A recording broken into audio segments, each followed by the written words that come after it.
ఈ గుట్ట మీదనే ఈ గుట్ట ముందటనే మనకి నవీన శిలాయుగానికి సంబంధించిన నూరుడు గుంతలు ఇక్కడ ఉన్నాయి చూడండి. ఇక్కడ ఒకటి ఉంది, ఇక్కడ రెండు ఉన్నాయి.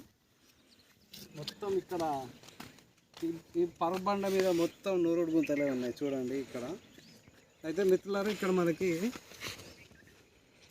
చూడండి అడవి, చూడండి మనకి ముళ్ళ పందికి సంబంధించిన కొన్ని ఈకలు కనిపిస్తున్నాయి. ఇట్లా గుచ్చుకుంటే మాత్రం చాలా పెయిన్ఫుల్గా ఉంటుంది.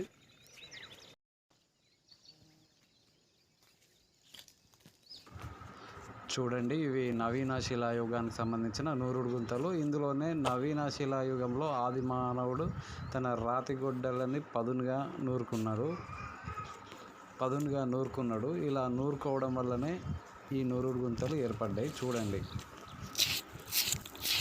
చూడండి మీకు రాతి గొడ్డలు ఎలా ఉందో చూడండి, స్క్రీన్ మీద కనిపిస్తుంది.